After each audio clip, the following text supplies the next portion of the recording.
proyector no está proyectando de manera clara y nítida. Así que mejor si nos acercamos un poquito para estar más en familia.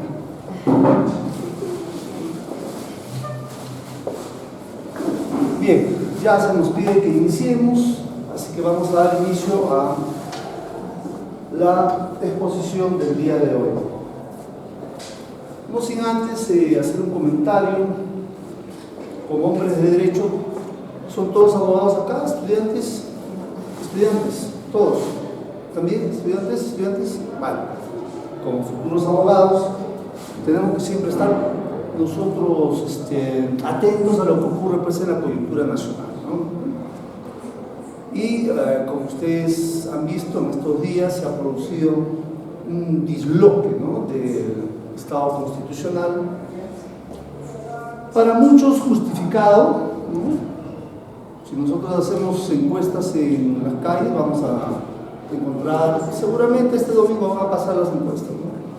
80% de la población que va a aplaudir ese tipo de medidas, porque es cierto, el Congreso ha hecho méritos también como para que tomen ese tipo de medidas, ¿no? Bastantes méritos. Sin embargo, lo que personalmente observo es que se ha roto nuevamente las transiciones constitucionales. Nuevamente, después del 92, mira, no han pasado 22 años y hemos tenido otra irrupción constitucional. Si ustedes analizan la historia republicana del Perú, ¿ya?, van a ver que en toda la historia republicana nunca habíamos demorado tanto, nunca habíamos durado tanto para que se rompa el orden constitucional. Entonces, ahora estábamos, pues, los hombres de derecho, un poco, digamos, tranquilos, porque pareciera que nuestra democracia estaba tomando cuerpo, ¿no?, estaba madurando, porque todos los que opinaban en el 92, y si ustedes leen las opiniones de los constitucionalistas, van a ver que tenemos una democracia endeble, una democracia coja, que no está fortalecida, ¿no?, a nivel de sus instituciones, que son precisamente todas las instituciones que tiene el aparato estatal, los poderes del Estado, los órganos constitucionales como la Fiscalía, el Tribunal Constitucional, ¿no?, el Consejo de la Magistratura, que ya, bueno, fue también cerrado. Entonces se nota que nuestra democracia sigue en débil, a diferencia de otras democracias que están más de 100 años y no han tenido irrupciones, ¿no?, constitucionales como las que tenemos nosotros. Entonces, una reflexión preocupante, porque nuevamente se ha roto el hilo, el cauce constitucional, ¿no? Nuestra Constitución está, nuestro sistema, pues, constitucional está previsto para que cada 5 años haya una sucesión constitucional, ¿no? Pero ahora ha habido una irrupción, y para muchos, justificado, para la gran mayoría, a nivel de los constitucionalistas, si ustedes revisan, van a encontrar dos posiciones, no es uniforme. A nivel del pueblo, de todo el pueblo, sí, 80-90% aplauden la medida, ¿no? Como les digo, el Congreso se la ha ganado y con creces, pero a nivel constitucional, ya cuando se hace el análisis frío, hay dos posiciones. Inclusive la OEA ha dicho, como Pilato se ha lavado la mano y ha dicho, resuelvan ustedes su problema, que el Tribunal Constitucional diga la última palabra. Entonces, como ven, a nivel, digamos, de los hombres de derecho, no hay uniformidad. A nivel de las encuestas, totalmente justificado, aplauden la medida, pero cuando se analice fríamente el tema, ahí va a ser el problema, ahí va a ser el problema. Y nuevamente el Tribunal Constitucional va a tener la última palabra, ¿no? Entonces esperemos que ya presenten esa demanda que están mencionando, y en 1 o 2 meses el pronunciamiento final del máximo órgano de interpretación constitucional, que es el Tribunal Constitucional. Y sobre lo que él diga, será justificada o no justificada la medida que ha dado nuestro presidente, pero desde el enfoque constitucional, no desde el enfoque de las encuestas, no desde el enfoque de las encuestas. Como hombres de derecho tenemos que nosotros siempre mirar jurídicamente, también analizar. Pero ya nos han convocado para hablar un poco sobre lo que significa en general la violencia contra la mujer, y en particular este delito que es conocido como feminicidio. Y queremos empezar presentando esta estadística. Esta estadística ha sido publicada como ocasión del Día Internacional de la Eliminación de la Violencia contra la Mujer, que es o ha sido el 25 de noviembre del año pasado. A este año todavía no se ha sacado un nuevo boletín actualizado sobre el fenómeno del feminicidio que viene ocurriendo en el país. Ya sabemos que hay más de 150 y tantas víctimas, y que a fin de año se proyecta, 126 proyecta que lleguen pues, a unos 200, quizás más, quizás menos, no sabemos, pero las víctimas van en incremento.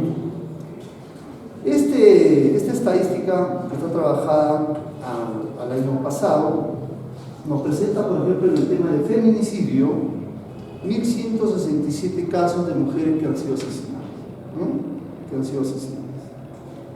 Si nosotros nos enfocamos solamente en revisar la estadística de feminicidio,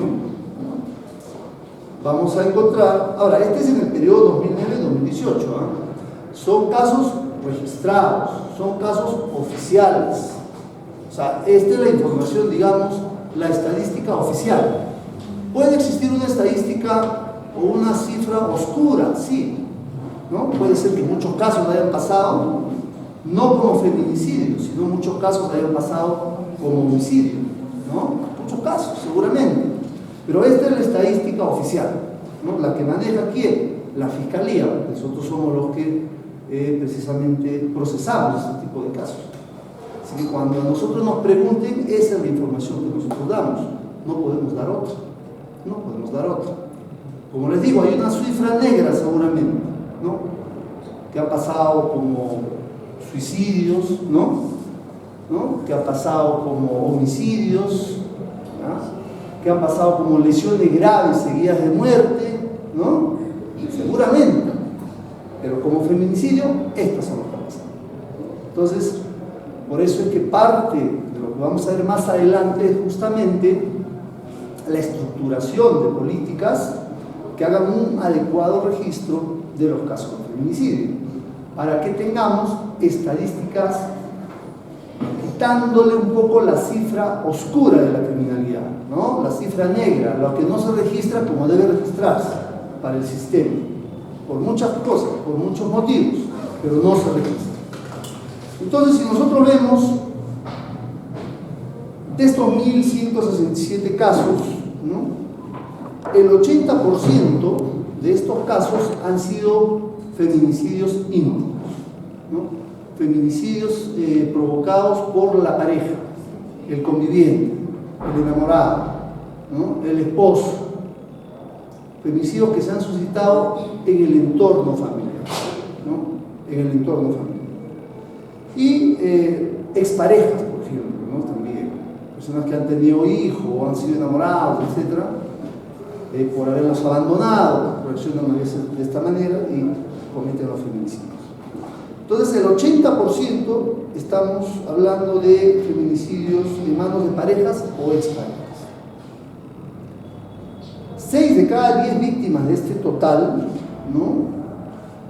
fluctúan entre los 18 a los 34 años, que es la edad, seguramente, de todos los presentes. Esa es la edad en la que fluctúa la mayor cantidad de feminicidios. Otro dato,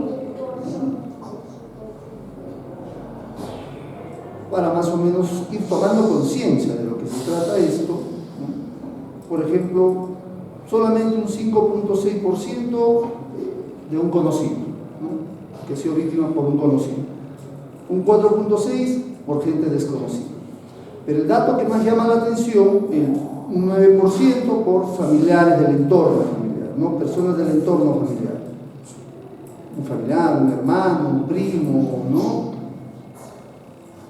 Gente de su entorno. Pero el 80% parejas o exparejas. Un dato que vale la pena también comentar para un poco introducirnos al tema y a la gravedad, ¿no?, de lo que significa el delito de feminicidio es, por ejemplo, el 60% de todo este total que estamos más o menos comentando han ocurrido no fuera de la casa, que sería pues lo normal, ¿no?, que a uno lo maten cuando está afuera, en la calle, lo asalten, no sé. Pero no, el 60% ha ocurrido dentro de la casa, donde se supone uno está más seguro, ¿no? Yo cuando quiero que no me asalten, voy a mi casa y descanso, estoy ahí más seguro. Es un ámbito de seguridad personal, ¿no?, y familiar. Pero vemos que el 60% de mujeres que han, entre comillas, ¿no?, han pensado que iban a estar más seguras en su casa, han muerto en su casa.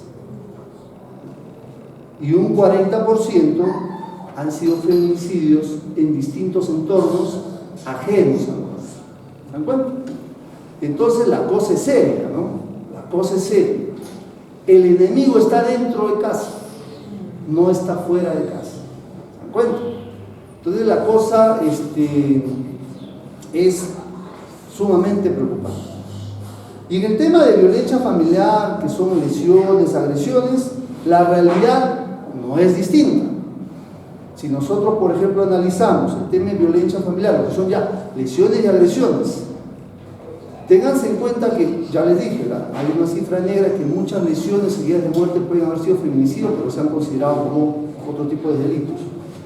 Ya el 80% en el tema de violencia familiar, lesiones y agresiones, ¿no?, son producidos también por las parejas o exparejas. Miren, más o menos un patrón similar, ¿no?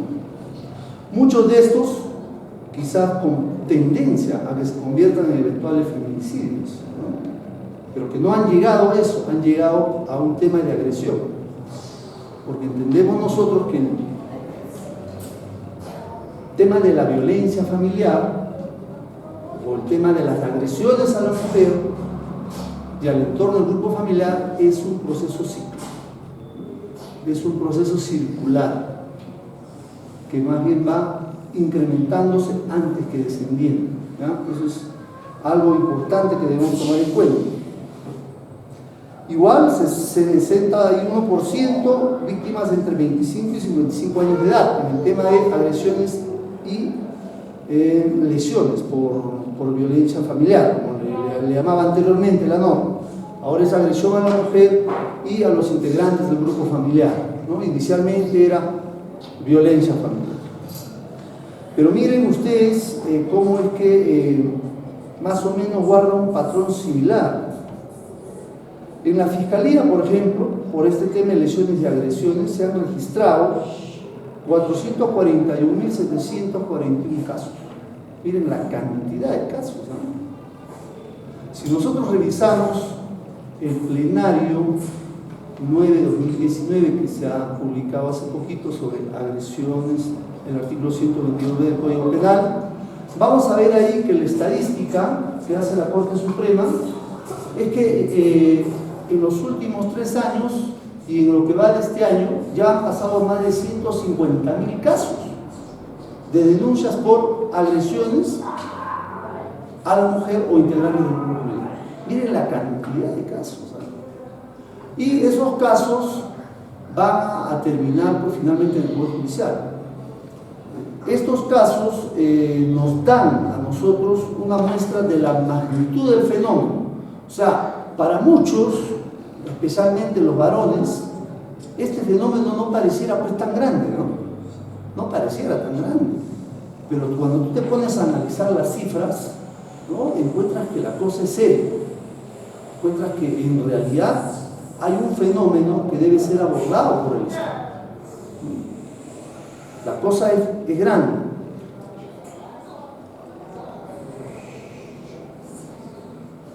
Entre los años de 2016 y 2018 nada más, 282.054 casos registrados. Ahora, de estos 282.000 casos, ¿cuántos miles de casos no habrán sido registrados? ¿Sí o no? Y quizás cientos de miles de casos. ¿Por qué? Porque se soluciona en la intimidad, ¿no? Solamente al interior de la familia. Pidió perdón el Señor, pues fue perdonado, ¿no? Ya no lo vuelvo a hacer, ok, no lo vuelvo a hacer. Ya no van las denuncias, entonces nunca se registra. Eso es parte de la cifra negra o cifra oscura de la criminalidad, que si tomamos esta tendencia, seguramente está por ahí, ¿no? Porque todavía pues el que manda en casa, entre comillas, es el hombre, ¿no? ¿Se dan cuenta? Entonces, ahí se soluciona, ahí queda el tema y nunca se denuncia. Y seguramente pasan 1, 2 y 3 veces, y cuando ocurre un escenario más grave, recién acude esta mujer ya porque no soporta el tema a denunciar. Y ahí recién en ese caso ingresa a la cifra oficial. Ahí recién ingresa a la cifra oficial. Después es pura cifra oscura. Similar en el caso de violación sexual, ¿no? Que también tiene que ver con el tema, porque hay muchas mujeres a las que matan, pero previamente las violan, ¿no? Entonces, estos 3 tipos de delitos están pues íntimamente vinculados unos a otros. Y es por eso importante revisar los 3, ¿no? Chequear los 3. Y en el caso de violación sexual, por ejemplo, bueno, 93% son mujeres, hay un 6% que obviamente los varones también son objeto de violación sexual, ¿no?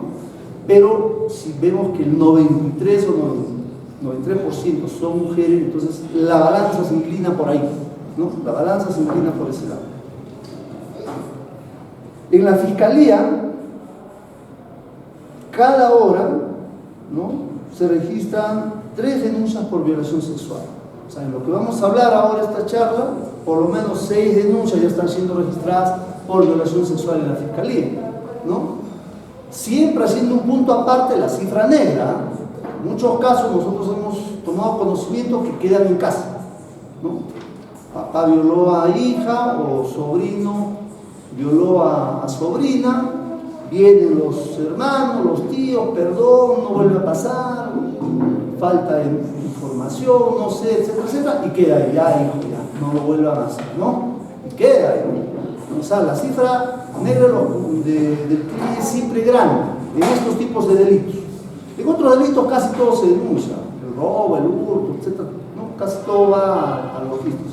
Pero acá existe una gran cifra de criminalidad también oscura, que no ha sido registrada por los entes, pero a pesar de todo, en la fiscalía se ha hecho un, ¿no?, ponderado en el análisis pues estamos hablando acá del 2009 al 2018, un estudio de una cantidad de casos para poder tener este ponderado, ¿no?, estos ponderados, estos promedios. 3 denuncias por violación cada hora, ¿no? Cada hora van ingresando al ministerio. Por violación, por ejemplo, entre el 2013 y el 2018, ¿no?, les recuerdo, 2019 está en proceso la información, está en proceso la información. Han ingresado 124.370 denuncias, ¿no?, que han sido imputadas pues a mayores de edad por violación de personas menores de edad, ¿no?, de personas menores de edad, que es en el caso de la violencia sexual contra las mujeres, digamos, el sector más vulnerable, ¿no? El sector más vulnerable, las menores de edad. Personas mayores de edad hay, existen mujeres mayores de edad que son violadas en menor proporción, pero la gran mayoría es en este caso menores de edad. Y por ejemplo, entre enero a septiembre del 2018, ¿no?, que es más o menos donde se hizo el cierre para estas estadísticas, habían ingresado 18.784 denuncias en la Fiscalía, ¿no? A ver, hagan una división eso por día, ¿cuántas denuncias significa, ¿no? Si estamos hablando de 9 meses, casi 20.000 denuncias, ¿no? Entre 9, casi a 800, 900 más, ¿no? Más de 1.000 denuncias por violación sexual por mes. ¿Se dan cuenta? ¿Se dan cuenta? O sea, el tema es grande, ¿no? El tema es grande. Y obviamente muchos de estos casos terminan con lesiones, terminan con muerte, ¿no? Ya serían feminicidios. El 83% víctimas menores de edad, como les decía. Hay un porcentaje adultas que también han sufrido la violación. El 41% son conocidos de la víctima. Esa es otra cifra, así como el otro, el 60% de feminicidio, ¿no? Que en casa está segura, es mentira. Ahí es donde te matan, ¿no? Igual en este caso, el 41% son conocidos. Y cuando decimos conocidos, estamos hablando del entorno familiar, ¿no? Primos, sobrinos, cuñados, padres, ¿no? Bueno, conocidos también, pues, amigos, cercanos, ¿no? ¿Se cuenta? O sea, hay una gran cantidad de casos que está ahí, alrededor nomás. Entonces, donde la víctima debería sentirse más segura, está pues más insegura, ¿no? Entonces, el tema es preocupante, ¿no? El tema es preocupante. 38.2 ya son familiares directos de la víctima. O sea, estos ya son hermanos, ya gente directo, familiar directo. ¿Y dónde se han producido la mayor cantidad de casos? Similar al caso de feminicidio, casi el 60% han ocurrido pues en el interior de la vivienda del imputado, de la víctima o de ambos. Entonces, como ven, el tema de la violencia contra la mujer es una cosa seria que debe ser abordada desde todos los niveles estatales, y ahora vamos a ir revisando esa información, ¿no? Para poder tomar conciencia de esta problemática. Y los hombres de derecho, los estudiantes y profesionales de derecho, tenemos que conocer cómo es que sale todo este programa de género, todo este programa de protección al tema de violencia contra las mujeres. Y eso es lo que vamos ahora a trabajar, el tema, digamos, ya de sustento teórico, de dónde sale todo este tema. Como hombres de derecho tenemos que conocer. Y de eso se trata, pues, estos diplomados, estos cursos, para entender bien lo que estábamos conversando, ¿no? Para entender bien lo que estábamos conversando. O sea, toda esta estadística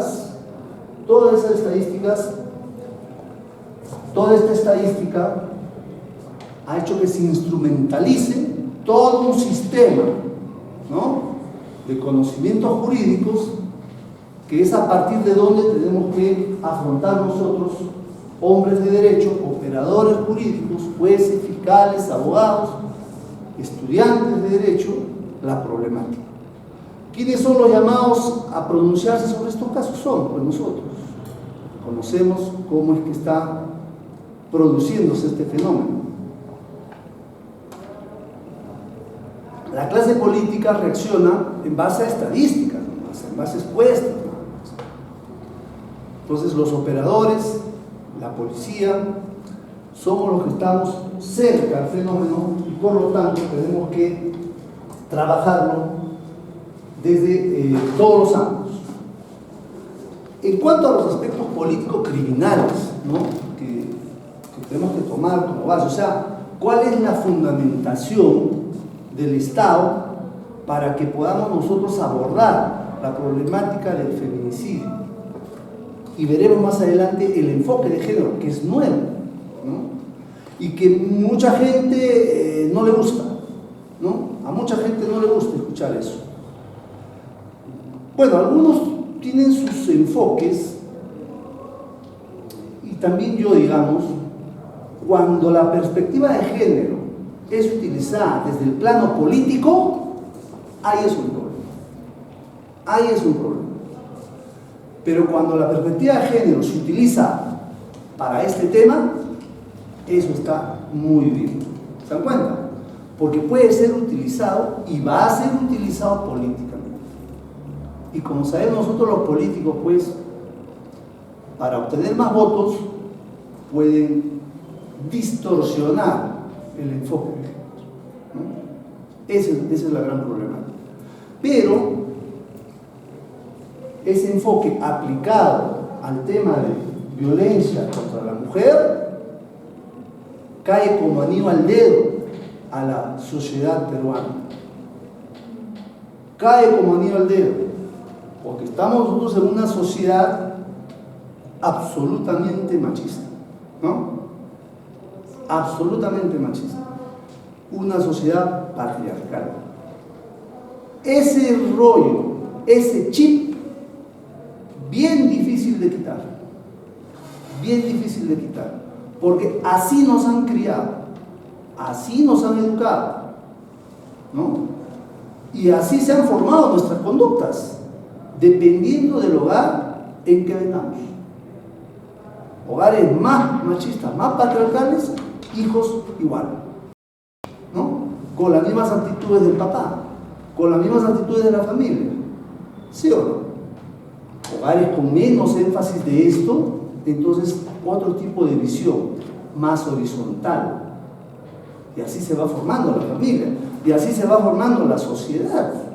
Toda nuestra república hemos vivido en un chip distinto, absolutamente patriarcal, donde la mujer es cocina, la mujer es ama de casa, ¿sí o no? Entonces cambien eso pues de un día para otro. Es complicado, es bien complicado, pero no es imposible. Y por eso es que el enfoque de género es positivo para este tema, ¿ya? Para este tema en puntual como anillo al dedo. Puede ser utilizado para otras cosas, el enfoque sí, y va a ser mal utilizado, y va a ser manoseado. Por ejemplo, en el tema de la iglesia, por ejemplo, ¿no? Que está en contra de esto. Pero también no solo la iglesia, sino, por ejemplo, los grupos, los gays, por ejemplo, los homosexuales, por ejemplo, los transgéneros, por ejemplo, ¿no? Entonces ellos van a utilizar también este tema de género para también reclamar derechos, como cualquier otro ciudadano más, ¿no? Porque también pues tienen derechos ellos. Entonces, cada uno desde su perspectiva va a utilizar el género, el enfoque de género, para bien o para mal, ¿ya? Pero en esto, yo ratifico que es anillo al dedo para todo el sistema que se está creando de protección para las mujeres y de cambiar el chip a los hombres. Excelente, ¿ya? Pero conociendo nuestro Perú va a ser seguramente mal utilizado. Entonces, las bases fundamentales, ¿no?, de construcción del tema de feminicidio responden precisamente a la protección de los derechos humanos fundamentales de las mujeres, que están consagrados ¿en dónde? En los tratados internacionales de protección de derechos humanos. Esos son aspectos políticos criminales que son el fundamento, la base de todo este proceso, de toda esta andanada de normas de protección. ¿Por qué? Porque con esto que estamos viendo acá, estamos comprobando que los derechos fundamentales de las mujeres están siendo afectados, ¿no? El derecho a la vida, el derecho a la libertad, el derecho a la integridad física, los derechos patrimoniales, están totalmente siendo afectados. Entonces, el derecho internacional de los derechos humanos se está encargando del reconocimiento formal de todo esto. O sea, esto no está pasando desapercibido, sino que hay que darle una protección. Y hay que darle una protección especial. Porque, reitero, se está reconociendo que nuestras raíces y nuestra formación en toda la República, al menos en el Perú, es patriarcal. Recuerden que el derecho a voto de las mujeres es desde hace 30 años. Antes no votaban. Antes tenían que apellidarse con el apellido del marido, de tal, ¿no? Rosa de Quispe. Y así va tu documento, ¿no? Así va tu documento. ¿Eso qué significa? Es una forma de demostración de propiedad, ¿no? Y eso estaba reconocido por nuestras leyes. Así tenía que ser. Pero ahora estamos cambiando, ¿no? Entonces, miren, hasta en la normatividad, hasta en las leyes está metido todo el tema patriarcal que tiene pues que cambiar justamente con esto. Y este fenómeno de afectación a la mujer es un fenómeno global. No es solamente en el Perú, ni en Latinoamérica, es global, es en todo el mundo. Vayan ustedes a ver los países en Sudáfrica, o los países del Islam, los palestinos, la mujer ni siquiera se deja ver la cara. ¿Qué va a estar en una charla así como ustedes? Olvídense. No tienen derecho, pero para nada. O sea, acá todavía estamos avanzando. En esos países todavía están en la prehistoria. Esas son sociedades totalmente patriarcales. ¿Se dan cuenta? Allá están ya en la prehistoria. Una, dos mujeres que se rebelan. Oye, allá hasta les cortan. O sea, hay mutilación genital, hay una serie de cosas que nosotros acá estamos superando, pero allá no, en esos países. Entonces, vean los contextos, esto es un fenómeno mundial. Y como fenómeno mundial es que los Estados, la Organización de Naciones Unidas, pues tiene que combatirlo, ¿no? Ya les he dicho que es un proceso que como acto final va a terminar en la muerte, un proceso continuo, ¿no? Circular. Entonces se ha establecido a través de los pactos internacionales que debe haber una protección especial para la mujer. Y debe haber un deber de diligencia debida o de debida diligencia por parte de los estados para afrontar este tipo de fenómenos de tal manera que se tenga que prevenir, se tenga que investigar, ¿no?, de manera adecuada y se tenga que sancionar todo acto contra la mujer.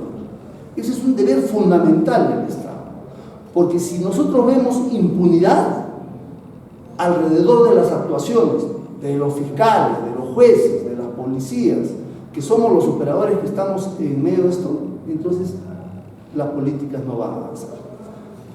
Esas son críticas que se han hecho a nivel global para analizar pues, el fenómeno, cómo es que se está presentando, ¿no? Entonces, teniendo en cuenta este sistema de desequilibrio en cuanto a los derechos entre hombres y mujeres en la sociedad, es que los estados deben contar con sistemas de justicia adecuados, sistemas de justicia que no generen espacios de impunidad, que no generen vacío, que sea una legislación completa, integral, de tal manera que se pueda proteger correctamente a las mujeres a través pues, de la justicia penal. Entonces se ha llamado la atención sobre muchas irregularidades que existen en el desarrollo de los procesos de investigación de este tipo de delitos. Por ejemplo, ¿no?, los prejuicios, que ya les he dicho, los tenemos internalizados, los estereotipos, ¿no?, que se generan en nuestra sociedad respecto a las conductas o a la forma de vestir, por ejemplo, de una mujer, ¿no? O los prejuicios, usa minifalda, esa es una prostituta, ¿no? Así es como se piensa, ¿no? Esas son cuestiones que están adentro de los varones solamente, no dicen qué bonito se está arreglando para que se vea mejor, no, de frente, ya la sociedad te tilda, pero eso es parte del prejuicio que está allá adentro, ¿no? Esa es parte de los estereotipos que se tienen en la sociedad. Entonces es importante, y eso se ha visto a nivel mundial, a nivel global, por eso es que son críticas que se hacen a quienes, a los operadores judiciales inclusive, ni siquiera a la gente que no es operador judicial. El fiscal ingresa a una investigación ya estereotipado, ¿Qué pasó con esa señora?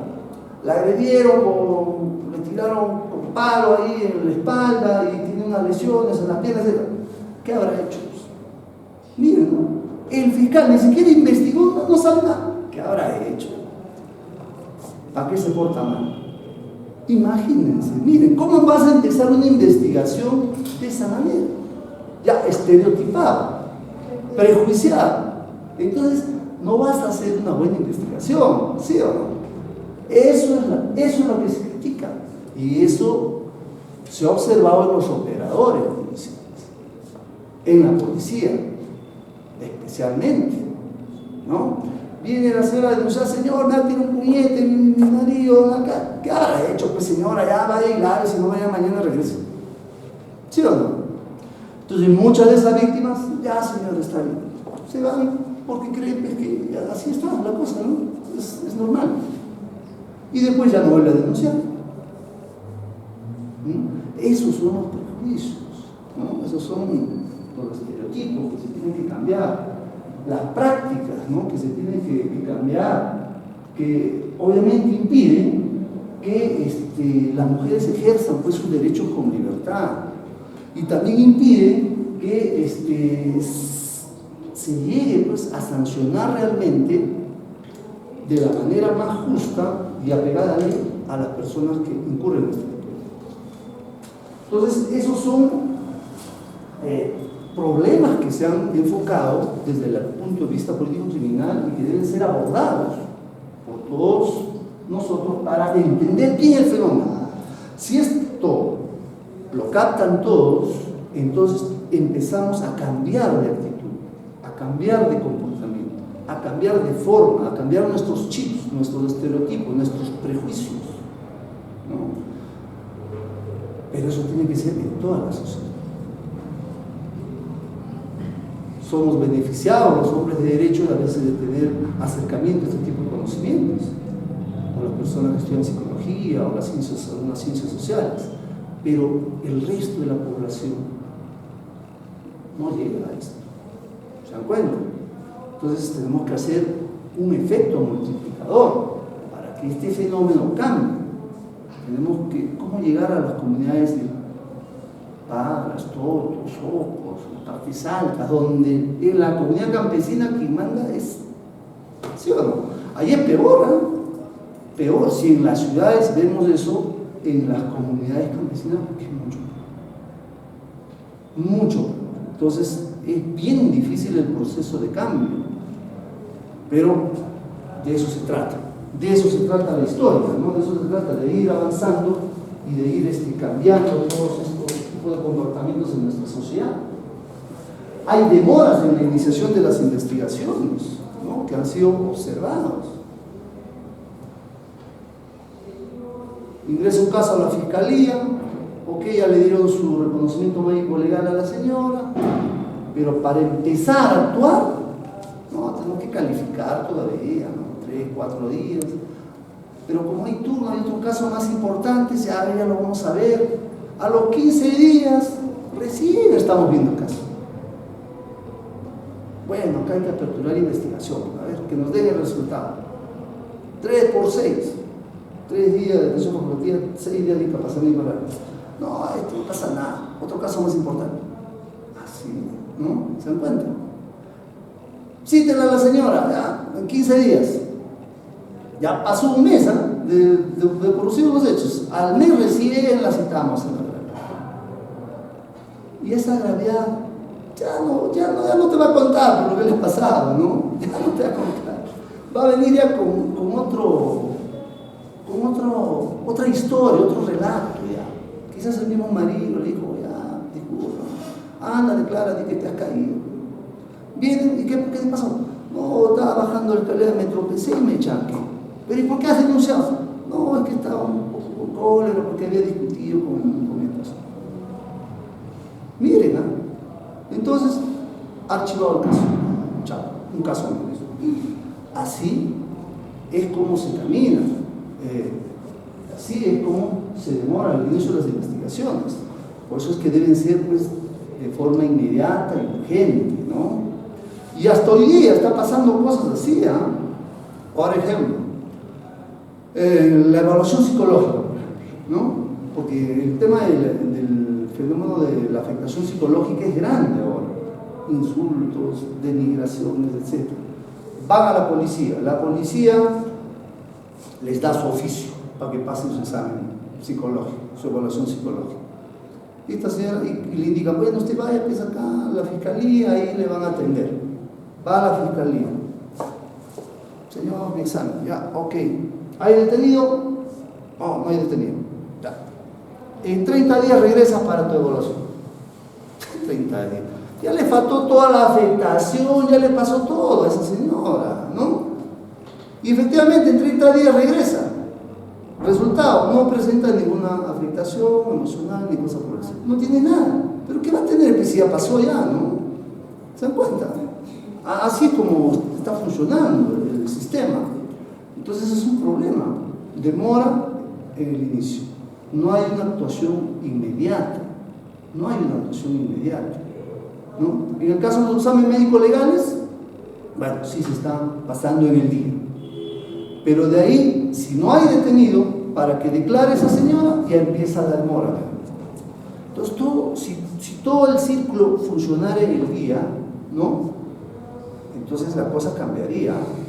Pero para eso se necesita más policías, más disposición de infraestructura, quizás más fiscales también, para que atiendan todos los casos, ¿no? Acá en el día ingresan una gran cantidad de casos. Ahora están ingresando una gran cantidad de casos. Entonces, ingresan 20 casos en el día. Hay 2 fiscales nomás que atienden en el día. Me voy con una y ¿quiénes se van con las 18? Claro, pues no se puede. Materialmente es imposible. Pero entonces se necesita crear formas, ¿no?, de atención oportuna para que no se vaya esa información, ¿no? Tiempo que corre, noten eso, verdad que huye. Esa es una máxima, ¿no?, de la criminalística, ¿no? Tiempo que corre, verdad que huye. Mientras más demoras en abordar el tema, menos posibilidades vas a tener de descubrir lo que realmente ha pasado. Se te va a diluir las posibilidades de encontrar realmente la verdad, realmente lo que sucede. Entonces, una gran crítica a todo el sistema es eso, las demoras en la investigación. Por eso es que la ONU pues ha tomado conciencia en todos los estados, a través de los tratados, para cambiar esto. O sea, yo le estoy hablando de cómo era antes y hoy todavía se ven esos rezagos, ¿no? Todavía se ven esos rezagos de mala intervención en las investigaciones. ¿Y los plazos? ¿Cómo es que se aplican? ¿Que debe ser máximo 24 horas? Claro. 32 horas? Actualmente la legislación te da inclusive hasta 48 horas para que puedas descubrir y encontrar al agresor. En 24 horas tenemos lo que es la flagrancia, ¿no? En manera inmediata la flagrancia, la cuasi flagrancia hasta las 24 horas. O sea, en ese periodo podríamos, pero por eso te digo, hay 20 casos. Anda la unidad policial, hay el turno de los policías, es como el turno de los fiscales, ¿no? Tú ingresas, encuentras un equipo de trabajo que está compuesto por 3 policías. Ellos están de turno ese día, el resto están haciendo toda otra chamba. Si hay 20 casos, 3 policías no van a atender los 20 casos, tendrían que ir a 20 casas a capturar, a traerlos a los agresores. Materialmente no vas a poder hacerlo. Peor, hay 2 fiscales. ¿Con quién voy? Tim Marín de Lopingüe. Complicado, ¿sí o no? ¿Con quién voy? Bueno, vas por acá, pero ya estás dejando los otros casos. Tienes que en ese momento ver cuál es el más grave, el que merece realmente atención. Miren, una cuestión subjetiva ya. Tú decides en ese momento que atender, al resto de ellos no puedes materialmente, ¿no? Pero en algunos casos se va y se trae y se lo detiene, ¿no? Entonces, si hay detenido, el sistema empieza a funcionar de otra manera. Tomas declaración de gravedad, tomas declaración, ya vas a constatar, vas a la casa, ya funciona de otra manera el sistema. Obligado tienes que ir, porque ya tienes al detenido. Pero si no hay, entra el círculo. Entra el círculo de los plazos, entra el círculo de investigación preliminar, 60 días, 120 días, y ahí, ¿no? Si hay detenido, le das una atención más urgente. Pero el tema es que si hubiera la logística necesaria, por ejemplo, los 20 casos del día que vienen estas señoras, saldrían 20 policías a capturar y tendríamos 20 casos procesados de manera inmediata, ¿no? Bueno, el fiscal controlará nomás que todo se desarrolle, pero se podría dar una atención. A medicina legal tendrías que llevarlo a las 20 señoras y a los 20 detenidos. ¿Y cómo se atoraría medicina legal? Y tendrías que tomar 20 evaluaciones psicológicas también en el día, ¿no? Para que tengas el resultado. Entonces el tema ya se complica, porque hay solo un psicólogo que atiende un día. Y a 20 no va a poder atender jamás. ¿Se dan cuenta? O sea, es complicado. Cuando entras al terreno de la práctica, claro, le ponemos empeño. Ahora más que nunca. Si tú me hablas de antes de que entre en vigencia el Código Procesal Penal, ¿no? La cosa era otra, funcionaba de distinta manera, o peor ya, o sea, ya la mujer más desprotegida que nunca, ¿no? Ahora estamos todavía haciendo esfuerzos para dar más atención.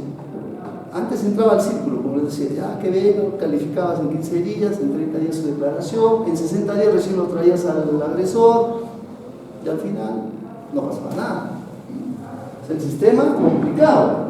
Ahora con el nuevo código se ha modificado un poco, todo está mejorando, pero falta todavía. Y con esta estadística que da miedo, peor, ¿no? Peor, ¿cómo atender, no? ¿Cómo atender? Entonces empieza a ser selectivo, entre comillas, y eso está mal, ¿no? Eso está mal. Tiene que hacer una selección rápida de qué vas a atender. Lentitud de las investigaciones, lo que estamos hablando, ¿no? Inactividad de las carpetas, negligencias en la recolección y práctica de pruebas, en la identificación de las víctimas y de los responsables. También estamos hablando de eso, de traerlos de manera inmediata, de capturarlos, ¿no? De que la logística a veces no es la que uno quisiera tener, pero se hacen los empeños en cumplir con todo esto. Antes era peor, era una tragedia ¿ya? Pero todas estas críticas son las que ¿no? La gestión de las decisiones por parte de las autoridades que no son competentes e imparciales. Énfasis exclusivo en la prueba física y testimonial, ¿no? Lo fundamental es lo que dice la víctima, ¿no? Lo fundamental. Si la víctima dice que no hubo nada, y hasta ahora ustedes han visto casos en Lima que la víctima no quiere denunciar y ahí está sangrando, ahí no, está maltratado, pero no quiere denunciar, y porque no quiso denunciar ya la fiscalía no hace nada. Eso está totalmente mal. Eso tenemos que actuar de oficio. Pero por ahí también inclusive se ha escuchado algunas autoridades, pero la víctima no va a colaborar. Sí, pues no va a colaborar, porque está bajo un, ¿no?, sistema de sometimiento, pues. Tú a esa víctima la vas a hacer declarar y va a decir, no, me he caído, me he tropezado, él no me ha hecho nada. Te va a mentir, te va a mentir. Obviamente ir a un juicio oral con esta testigo así hostil para la propia fiscalía va a ser complicado, ¿no? La llevo a juicio oral y le digo, a ver, cuénteme usted lo que ha pasado. Señor fiscal, yo le he dicho 20 veces que yo me he caído, mi marido no me ha hecho nada. Imagínate, con ese tipo de testigo, ¿qué vas a llegar a juicio oral, no? Pero yo creo que si hay mecanismos, aún con el testimonio negativo de ella, con los indicios periféricos que puedas haber recabado en una investigación rápida, pronta, puede haber testigos, puede haber una camarita que lo filmó, a ese malandrín que Bazán, creo, no es abogado que le han filmado en la cochera ahí, violando, ¿no?, a la chica, por ejemplo, ¿no? Esa chica inicialmente se fue, no quiso declarar, dijo, no, todo el mundo me conoce, ¿sí o no? Entonces se fue y lo dejó el caso, pero ahí estaba la filmación. Esa filmación tú lo pones en juicio, aun cuando la chica no vaya a declarar, es una prueba fuerte, ¿o no? ¿Sí o no? Claro, pues. Entonces, no es cierto que no, la víctima no quiere, por lo tanto el caso ya se quedó. No es así. Tenemos la obligación de mover todos los mecanismos y recabar todas las pruebas indiciarias que puedan existir periféricas para que al hombre lo acorralemos. Aun cuando la señora sabemos que va a ir al juicio y va a decir que no. Por último, no la llevo a la víctima. ¿Para qué voy a ofrecer a un testigo pues que me va a ser hostil? ¿No? Él seguro lo va a ofrecer, su abogado lo va a ofrecer en un escenario de juicio oral. Yo no, señor fiscal, ¿quiere usted que la víctima declare? No, señor. Es un testigo hostil para mí, pero seguro el abogado del imputado lo va a ofrecer, ¿no? Pero yo le haré un contrainterrogatorio, ahí trataré de sacarle algo a favor de mi tesis. Pero no me interesa a mí su declaración de ella ni del imputado. Lo que me interesa son las pruebas que he recabado. ¿Se dan cuenta? Porque aún cuando estaba lesionada le tomé examen médico, le hice sus evaluaciones, le hice su pericia, etc. Entonces tengo ahí, hay un testigo que la vio, hay una camarita que lo filmó, hay antecedentes familiares de violencia, entrevisté al primo, entrevisté al sobrino, no, si siempre la pega, al vecino, no, y toda la vida ese señor la pega a la señora, ¿se dan cuenta? ¿No? Entonces recabo una serie de elementos que me van a servir para, aun cuando me diga, tengo una testigo hostil de esa manera, pueda conseguir una sentencia. Entonces, todo va a depender de una actuación pues, pronta, oportuna, ¿no? Por eso ese uso exclusivo de la prueba testimonial no es así. Aunque todavía fiscales hay que piensan que sí, policías también, jueces también, y también la sociedad. Pero mire esa víctima, si ella misma está ya retractándose, más te pego, más te quiero, o más me pegas, más te quiero, ¿no? Prejuicios, ¿se dan cuenta? Así están la sociedad también, ¿no?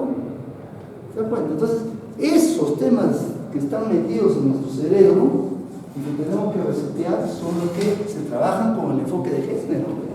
O sea, les digo, el enfoque de género es anillo al dedo para estos temas y tenemos que manejarlo y trabajarlo, porque si no, no vamos a poder conseguir, ¿no?, la escasa credibilidad conferida a las víctimas, ¿no?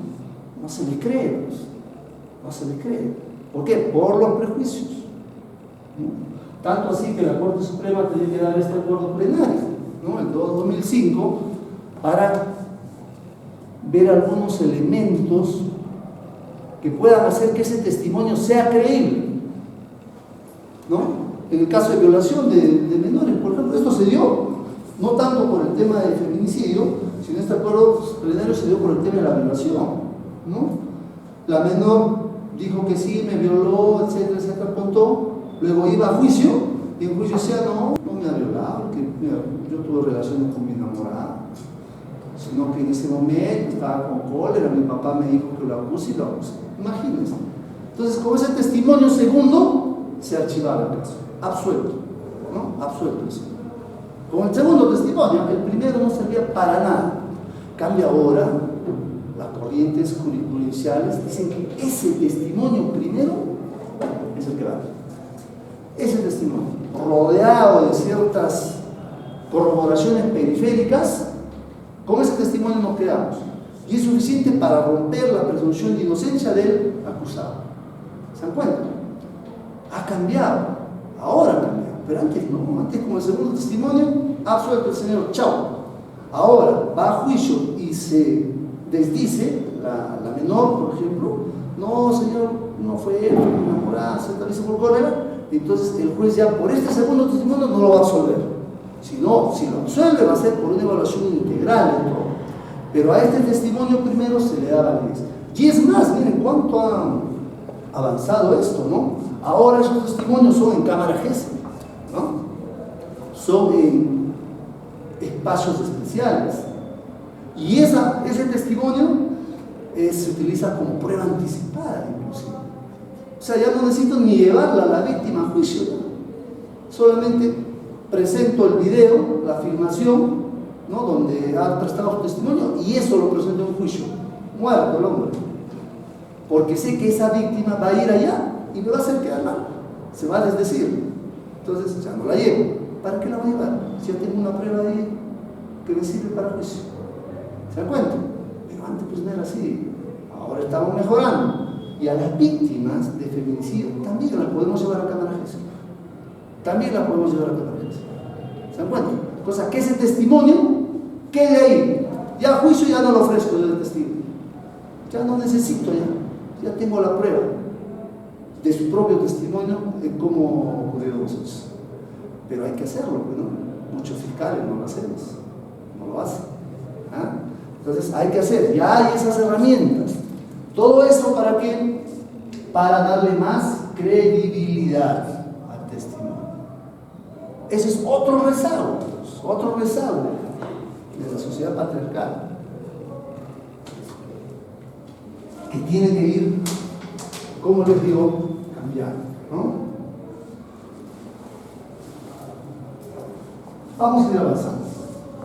Existe, como les decía, un marco internacional, ¿no?, de protección de los derechos de la mujer, fundamentalmente la Declaración de las Naciones Unidas, ¿no?, sobre la eliminación de la violencia contra la mujer.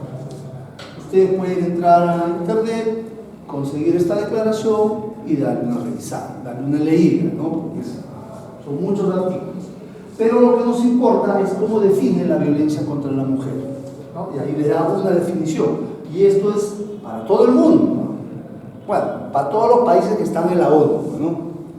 Para todos los países que son parte de la ONU, que es el máximo organismo, pues, que reúne a todos los países del mundo. Es todo acto de violencia basado en la pertenencia al sexo femenino, ¿no? O sea, por ser del sexo femenino, te ataco, ¿no? Basado en la pertenencia al sexo femenino, ¿no? Es acto de violencia. Que tenga o pueda tener como resultado un daño, un sufrimiento físico, sexual, psicológico, todo lo que sabemos, ¿no?, para esta persona. Así como también amenazas de tales actos, violencia psicológica, ¿no? El tema de la violencia psicológica. Esta definición es para la violencia contra la mujer en general, no específicamente para el tema de feminicidio, sino es un concepto general para todos los actos que signifiquen violencia contra la mujer. Amenazas, la coacción, la privación arbitraria de la libertad, ¿no?, tanto en el ámbito público como en el ámbito privado. Entonces, este es un concepto que va a servir para todo, para definir la violencia contra la mujer en un marco general. Estas diapositivas se las voy a dejar, cosas que se los reparten para que lo puedan revisar con más detenimiento. Este es otro órgano importante, ¿no?, que es el Comité para la Eliminación de la Discriminación contra la Mujer, el CEDAW. Entonces, acá también ha identificado la violencia basada en el género, ¿no? Ya están hablando del género, ¿no?, como una de las manifestaciones de discriminación.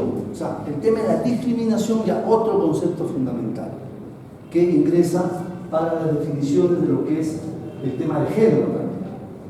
¿Cuál es la causa? La desigualdad de género, ¿ven? El término ahí está. Detrás de género hay toda una ideología, les he dicho, todos unos conceptos, todo un respaldo teórico. Un concepto fundamental que da la CEDAW, ¿no?, es esto de acá. La desigualdad de género fundamentado en las relaciones asimétricas de poder entre hombres y mujeres.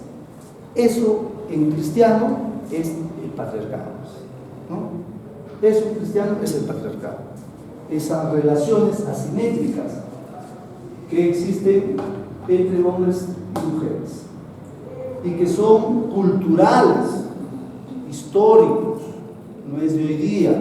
Es más, si ustedes analizan toda la historia de la humanidad, van a ver eso, el sistema patriarcal.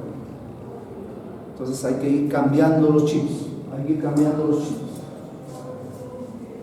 Y ahí ellos señalan, ¿no?, que constituye este tema de violencia una discriminación, miren, que impide gravemente que la mujer goce de derechos y libertades en pie de igualdad con los hombres.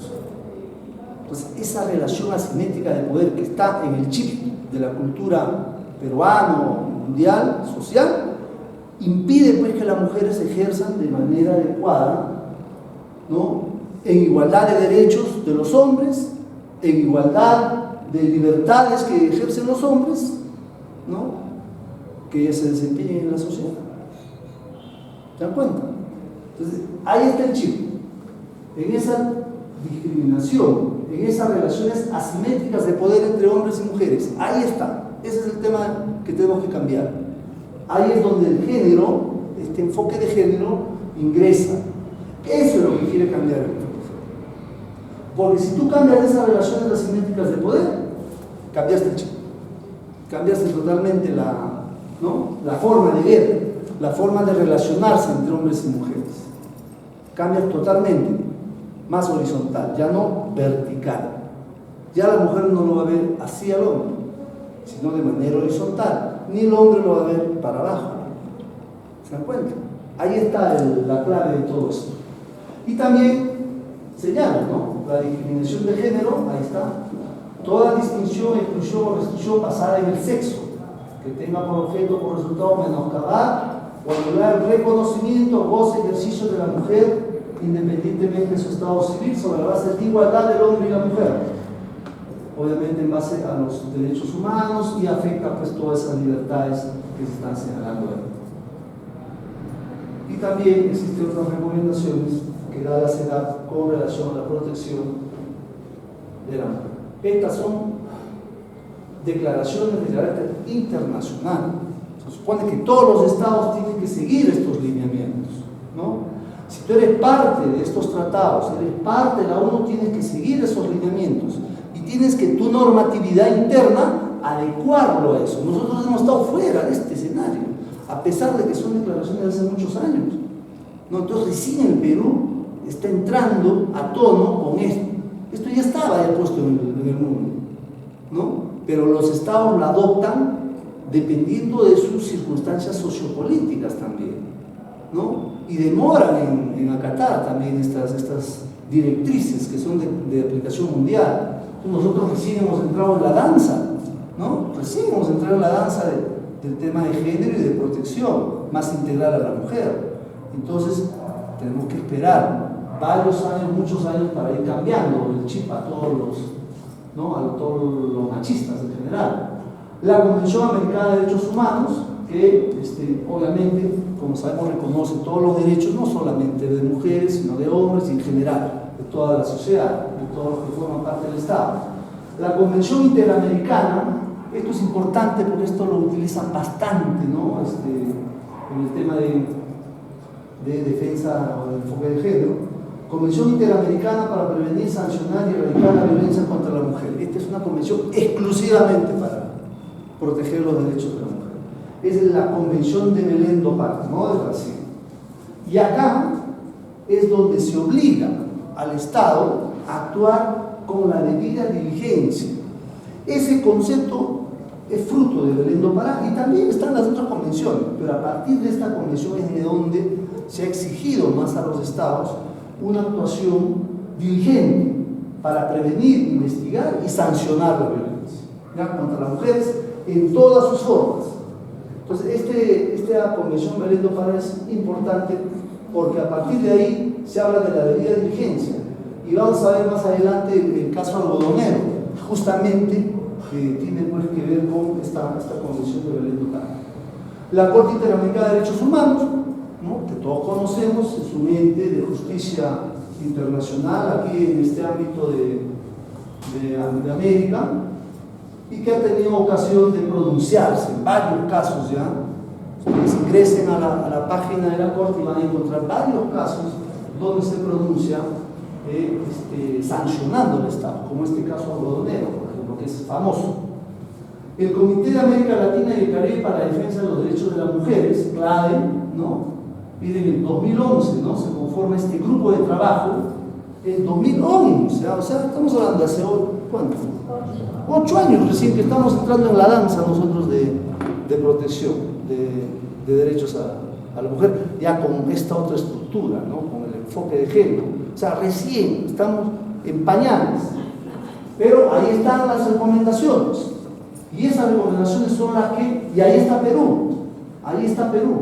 A partir de participar nosotros ahí en estos foros, es que hemos empezado pues a cambiar, ¿no? A cambiar toda la legislación.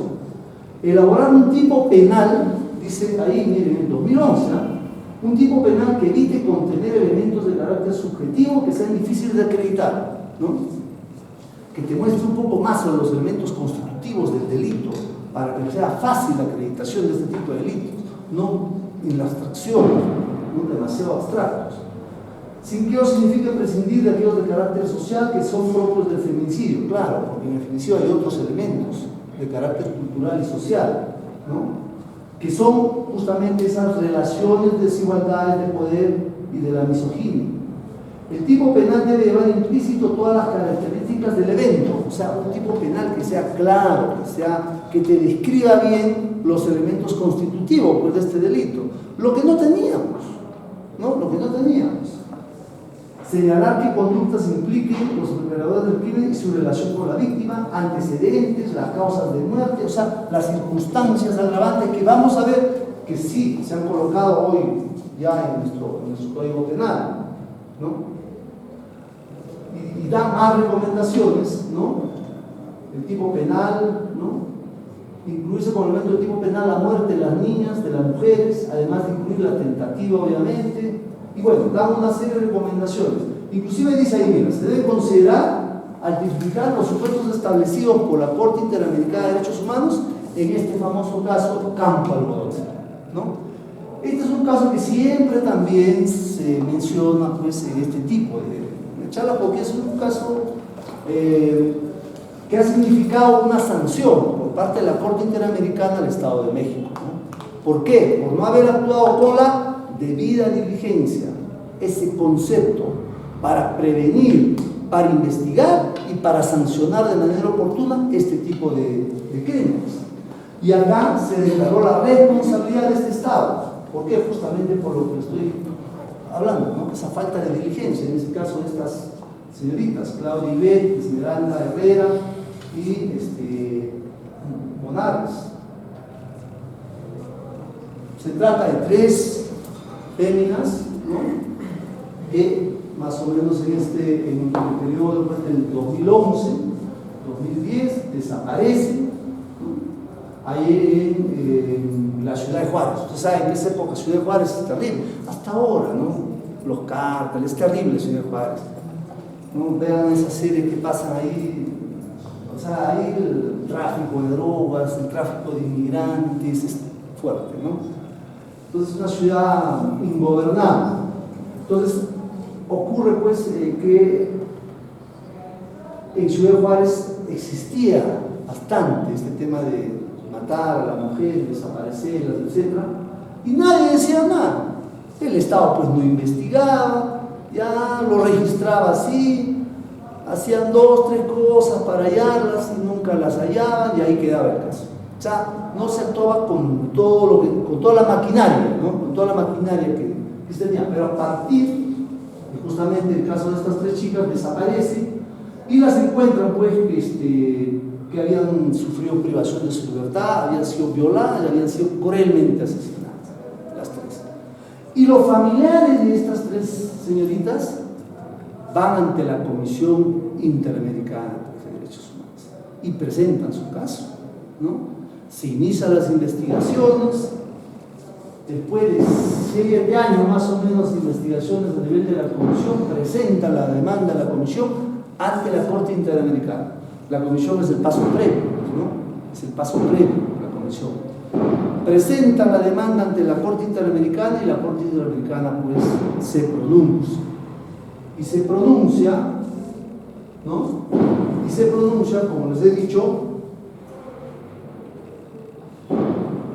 declarando la responsabilidad del Estado por no haber actuado con la debida diligencia en la investigación de estos casos, ¿no? Por no haber actuado con la debida diligencia en la investigación de este caso de estas chicas. En noviembre de 2001 encontraron sus cuerpos, en 2007 más o menos salió la sentencia de la Corte. Ustedes pueden ingresar a la página de la Corte y van a encontrar todo. Es un desarrollo de todas las deficiencias que hubo, ahí como descubren a la Fiscalía, a la Policía, al Juzgado, al mismo aparato estatal, cómo es que descuidaron la investigación. Acá tú vas denunciaron una desaparición. Hoy día la comisaría, la sección de trata de personas, ¿no? Está en Girón, Lima, que son los encargados de ver el tema de trata, de desapariciones también, ven ellos, tema de desapariciones.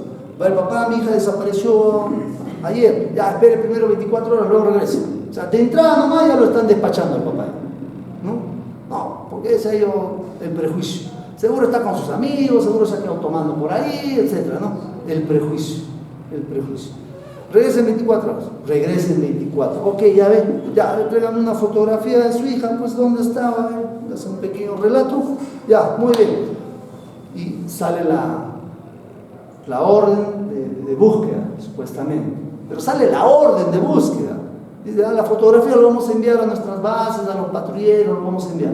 Pero nadie va a buscar nada. Nadie va a buscar a esa chica. No hay ninguna acción inmediata. Y en el caso de Algodonero eso es lo que hicieron. Lo registraron, efectivamente, se registra su denuncia, ok, muy bien, las fotos hay que publicarlas por acá, por allá, pero nadie empezó a mover el aparato estatal para ir a buscarla realmente, pues, ¿sí o no? Una cosa es que te recepcione y ponga una foto ahí, otra cosa es que mueve el aparato para ir a buscarla, ¿no? A ver, ¿dónde estuvo? ¿Con quiénes? ¿A dónde? Ir a los amigos, buscar, o sea, empezar pues realmente a buscar, a hacer la investigación. No se hace eso. Como en el caso de Guayas, la niña fue encontrada por sus propios padres. Claro, y ese caso, sí me acuerdo haber oído del caso de La Guaira. Se había ido allá y al final se encontró allá por un hurto. Ya habían hurtado, no sé qué, el muchachito con que se había ido la señorita está, y lo intervienen por el hurto. Y de ahí se dan cuenta que estaba con una. ¿Y esta señorita qué será? No, que es mi enamorada. ¿Cuántos años tiene? Chiquilla, ¿no? Entonces al final lo trajeron, hubo una intervención. Pero por otro tema, no por el tema, o sea, de casualidad lo encontraron, ¿no? De casualidad. Entonces el aparato estatal no se mueve. Y ahí no se movió. Se registró, se dijo que vamos a buscar, pero se dijo nada más. Y cuando le empezaron a la Corte Interamericana a decir al Estado, a ver, dime todo lo que has hecho, el Estado lo único que había hecho es registrar y pasar sus fotos por acá y por allá y se acabó. Eso es todo lo que ha hecho. Entonces no ha habido debida diligencia en la investigación, ¿no? No ha habido debida diligencia en la investigación. Y por eso hay que sancionar. Y ahí está también el tema de las reparaciones que hubo y todo, ¿no? Ustedes lo pueden revisar. Pero ese es el problema. Y si ahorita en algunos casos nuestros van a la corte, lo más probable es que también encontraría responsabilidad en el Estado peruano, ¿sí o no? Les estoy contando lo único que se hace. Lo único que se hace. Cuando hay alguna información fuerte, recién ahí nos movemos. Y en algún caso lo encontramos, efectivamente. Vamos, ahí está. Con el enamorado a veces, ¿no? O a veces efectivamente la han llevado por trata de personas, está retenida, ¿no? Entonces sí, se encuentra en algunos casos, pero en la mayoría se registra y se manda las fotos, ¿no? De búsqueda, no se hace más. Entonces es complicado y podrían sancionar al Estado peruano también. Esto es lo que declaró la Corte Interamericana de Derechos Humanos por este caso, ¿no? Por este caso. Y esto es lo que todos los estados tienen que seguir, porque también, ¿no? Entre otras cosas, nada más, ¿no? Las jóvenes fueron víctimas de violencia contra la mujer según la convención, ¿no? La convención dijo que hubo víctimas. Se consideró que los homicidios de las víctimas fueron por razones de género. ¿Se dan cuenta? La misma Corte Interamericana reconoció eso. Están enmarcados dentro de un reconocido contexto de violencia contra la mujer en esa ciudad. ¿No? Se declaró así de manera expresa. En relación al deber de prevención, ¿qué cosas deben hacer los estados? ¿No? Contar con un adecuado marco jurídico de protección, un adecuado marco jurídico de protección, con esa herramienta en la que utiliza, bueno, al final, el aparato estatal, policial, etcétera, para justamente, pues, investigar, ¿no? Una estrategia de prevención integral antes de que se provoque el hecho. Entonces, una serie de obligaciones y también la última parte, los estados, además de todas estas, y hay más, ¿no? He indicado algunas nada más, también la sentencia ustedes la pueden leer, ¿no? ¿no? Además de esas obligaciones genéricas, tiene una obligación reforzada, dice, en la protección, ¿no? de la mujer en estos casos a partir de esta convención de Belén do Pará, ¿no? Una protección reforzada. Acciones concretas a ejecutar, lo que dijo la comisión, ¿no? ¿Qué cosas deben hacer? Por ejemplo, deben realizarse conforme a protocolos. Estos protocolos existen, bueno, en la Fiscalía, recién el año pasado se ha dado el protocolo. Imagínense, 2018, recién tenemos un protocolo de investigación en casos de feminicidio. Recién, o sea, para nosotros, es más, ni nos han capacitado. Y yo soy fiscal especializado en delitos de feminicidio. Nunca he recibido una capacitación, pero acá que dice, deben de capacitar a sus funcionarios. Así dice la sentencia. Deberían de capacitarlos para que estos señores sepan cómo abordar, pues. Y primero meterles el tema de género, para que sepan cómo enfocar, ¿sí o no? Si no tienes eso, a mí nadie me ha capacitado sobre esto. Me he autocapacitado. Pero sin embargo, desde Lima, fiscal especializado en feminicidio. Nunca me han mandado ni a una charla. Imagínate. Entonces, si eso le sumas a todo el Perú, ¿cuántos fiscales ves que están descuadrados en el tema? ¿Cómo aplicarán la investigación? ¿Sí o no? ¿Qué enfoque le darán? Olvídate, ¿no? Y somos los que dirigimos la investigación. O sea, es complicado.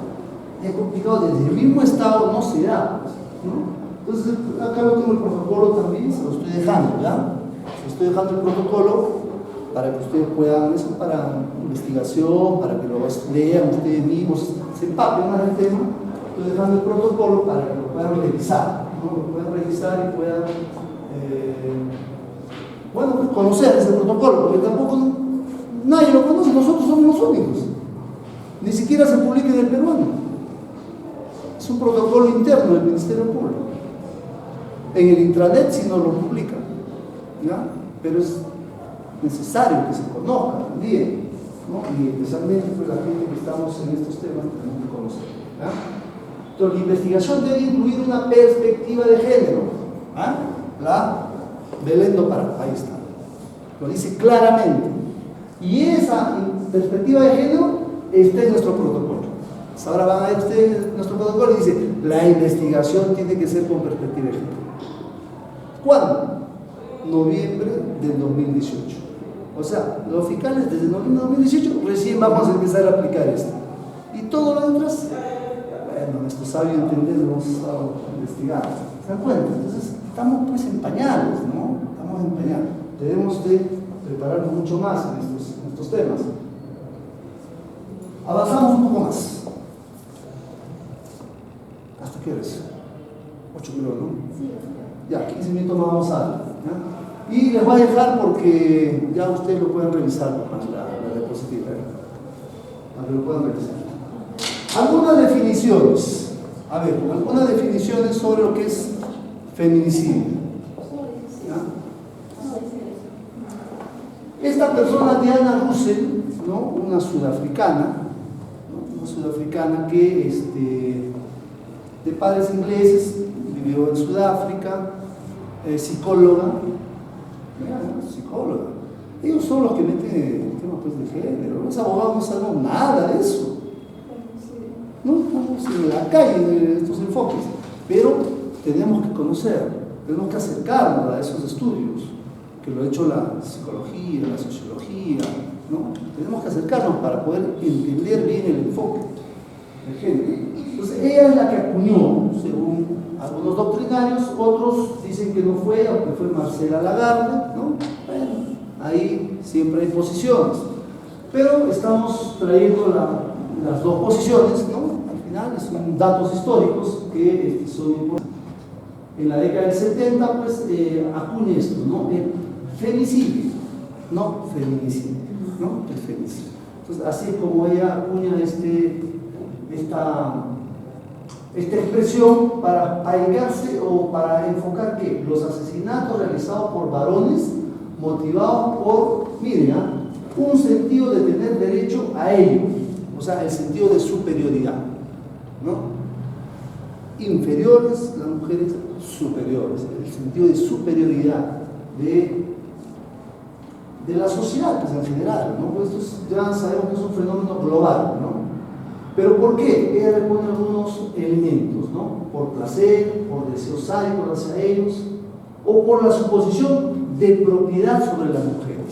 Miren, desde ahí ya acuñó el tema justamente pues de la necesidad de enfocar esto como un tema de género, ¿no?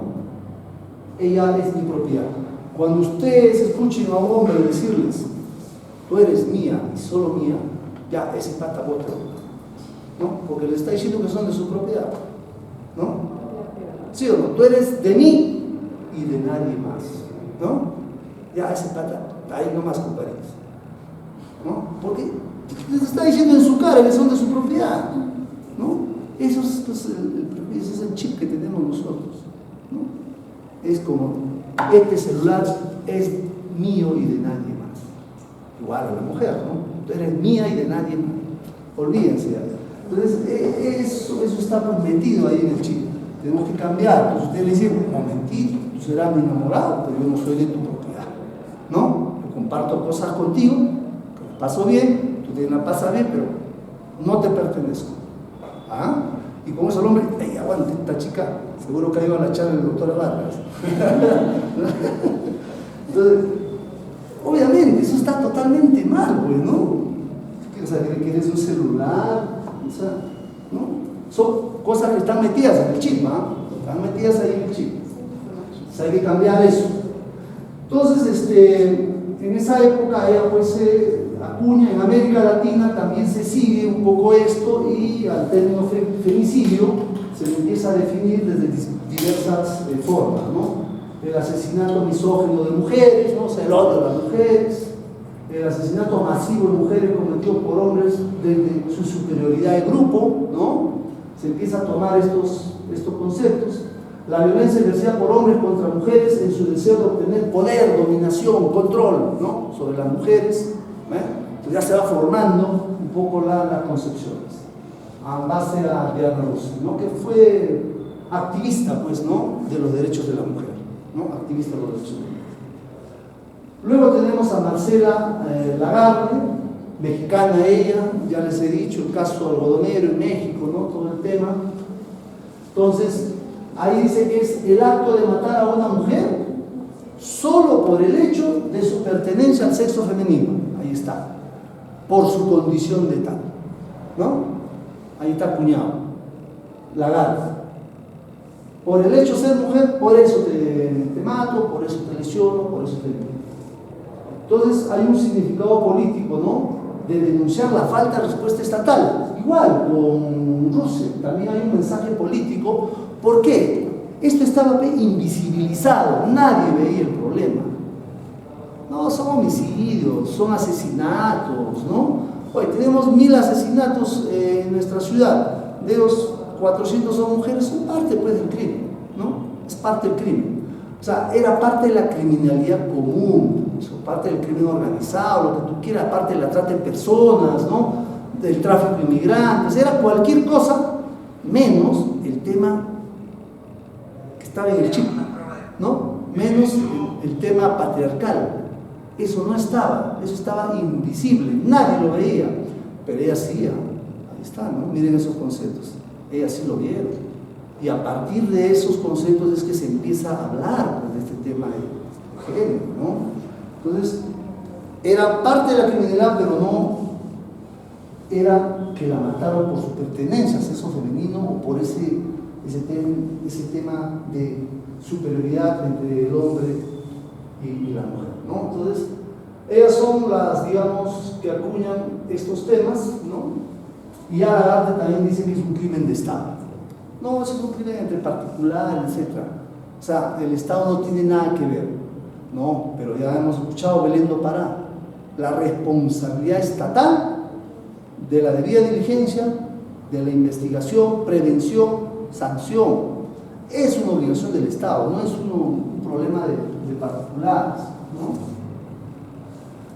Entonces, Julia Monarres también, otra de las personas que definen, ¿no? El feminicidio comprende toda una progresión, ahí está lo que hablábamos, ¿no?